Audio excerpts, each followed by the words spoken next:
बहुत सारे प्रवक्ता वक्ता टीवी पे, मोहल्ले पे, किसी की चाय की दुकान पे बात करते हैं कि प्रजातंत्र में धोखा हो रहा है, प्रजातंत्र का गला घोटा जा रहा है, प्रजातंत्र की हत्या हो रही है। ये रोज का काम है, हर विपक्ष में लोग बोलते हैं। लेकिन मैं नहीं मानता कि देश के इतिहास में ऐसा हुआ हो कि 5 साल के बच्चे से लेकर 80 साल तक के बुजुर्ग ने देखा कि वो हत्या होती कैसे।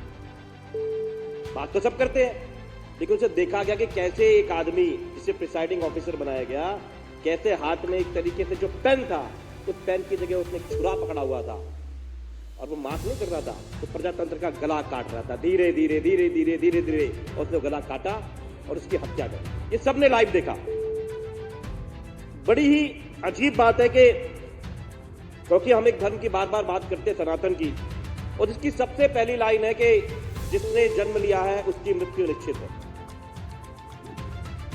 जो सबसे बड़ा लॉ है नेचर का, वो कहता है जो ऊपर जाएगा उसको नीचे आना निश्चित है। लेकिन भाजपा को ये बात समझ में नहीं आती। अरे 1 लाख पूत 1.25 लाख नाती वाला रावण खत्म हो गया, तुम चीज क्या हो? और खुलेआम गदर को मचाना। सरकार चुनी किस लिए जाती है? अरे अगर पुल बनाना हो, सड़क बनानी हो, गली बनानी हो तो बनती रहती है। वो सारी सरकारें बनाती रहती है। केंद्र सरकार बना देगी, बाकी जगह अधिकारी बिठा दो। अधिकारी भी कुछ ना कुछ कर लेंगे, कुछ तो करेंगे जब बजट आएगा तो।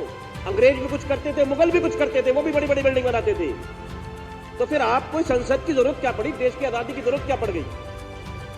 बिठा लो उन मुगलों को दोबारा, बिठा दो दोबारा से अंग्रेजों को। बहुत सच्चा पुल बनाया, संसद भवन बनाया, जहां बैठे वो उन्होंने बनाया। हमें क्या जरूरत थी सरकार की? सरकार की जरूरत ये थी कि एक आम आदमी को, एक ठेले वाले को, एक मजदूर को, एक रेडी वाले को, एक प्रवासी को ये महसूस हो कि ये जो विधायक है, ये जो सांसद है, ये जो मंत्री है, ये जो प्रधानमंत्री है, ये मेरा अंश है। इस प्रजातंत्र को बचाने के लिए जो इतनी लड़ाई होती है, जो बार बार बात होती है, इसीलिए होती है कि प्रधानमंत्री में उस आदमी का एक अंश है जो वोट देता है, विधायक में वो अंश है। इसलिए प्रजातंत्र को बचाया जाता है। इसीलिए संविधान की रचना करी गई। एक स्टेट को कुछ पावर दी गई, कुछ देश को दी गई। अगर उसमें डिस्प्यूट होता है तो सेंटर की पावर प्रिवेल करती है। अगर वो डिस्प्यूट वहां नहीं खत्म होता तो उसके लिए न्यायालय है। अब आप मुझे बताइए कि झुग्गी टूटे हम कोर्ट जाए, शौचालय टूटे हम कोर्ट जाए, हमारे बिजली पानी सीवर के पैसे रोक दो हम कोर्ट जाए, हमारे डेटा एंट्री ऑपरेटर हटा दो हम कोर्ट जाए। हम कोर्ट जाते रहे और कोर्ट जाके क्या होगा साहब? कोर्ट जाएंगे तो कोर्ट कहेगा नहीं, सर्विसेज दिल्ली सरकार का अधिकार है। तो फिर आप क्या करोगे? आप संसद में कानून बना के सुप्रीम कोर्ट के फैसले को भी बदल दोगे। कैसा मजाक हो रहा है? बिल्कुल मजाक हो रहा है। इसलिए चुनाव की जरूरत पड़ेगी बार बार। देखिए, कोर्ट ने कल सब कुछ देखा, दूसरी तरफ के वकीलों को कुछ कहने को नहीं था, लेकिन वो खड़े हुए उन्होंने अपनी बात रखी।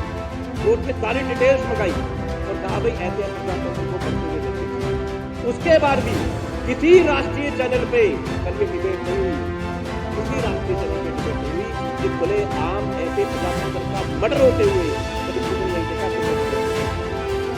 सबके सब मोदी मीडिया यही दिखाते रहे, उल्टी सीधी बातें बताते रहे और एक हफ्ते पहले तक तो बता रहे थे। और भाजपा की तरफ से लाइन नहीं आई कि नहीं ये गलत हो गया या इलेक्शन कमीशन की तरफ से आनी चाहिए थी, किसने चाहिए। मेरा अपनी बात को खत्म करते हुए एक सवाल है जो मेरे मन में रहा। जैसे मैंने कहा, मैंने कभी ऐसे क्या होती हो सुनते थे, पहली बार मदद होते हुए मैंने प्रयास में देखा। अब मेरा एक और सवाल है। कल सुप्रीम कोर्ट ने बैलेट पेपर को मंगाया और चेक कर दिया, देखा क्या लकीर खींची थी, क्या करा था, क्या नहीं करा था, कैसे वो इनवैलिड हुए। सर अगर ये ईवीएम मशीन होती तो ये कैसे चेक होता? ईवीएम मशीन में तो वोट आ जाते, 5 आए, 10 आए, 18 आए, उनकी तरफ को 3 ज्यादा गए, 3 कम हुए। इसे दोबारा चेक कैसे करा जाता? दोबारा वोटिंग करानी पड़ती। और दोबारा वोटिंग में क्या होता? इसके लिए उन्होंने सेटिंग करी, 3 हमारे पार्षदों को डरा के धमका के, ईडी, सीबीआई, इनकम टैक्स उनके पास है ही, और अपनी तरफ को कर लिया ताकि दोबारा हो तो उनके पक्ष में फैसला हो। तो ये सवाल आपके माध्यम से देश की कोर्ट के आगे, इलेक्शन कमीशन के आगे और देश की जनता के आगे है कि क्या आप ऐसे लोगों को दोबारा जिताओगे 2024 में, जो आपके छोटे से अंश को, जो आप वोट देते हो प्रधानमंत्री, मुख्यमंत्री, सांसद, विधायक बनाने का, वो आपके अंश है, वो खत्म हो जाएंगे। ये इतने खतरनाक बनने वाले हैं कि दुनिया के अंदर दंगे कराने वाली पार्टियां जैसे होती थी बड़ी बड़ी, जैसे अमेरिका के अंदर हुआ, वही हिंदुस्तान के अंदर होगा। ये दोबारा आएंगे और अगर इनकी कुछ भी सीटें कम हुई तो दंगे करवाएंगे। तो लोगों को समझना है, इनकी पावर को खत्म करना है। ऐसे लोगों को वोट ना दे जो आपके वोट की ताकत को ही खत्म कर रहे हैं। आपने बोलने का मौका दिया, बहुत बहुत धन्यवाद।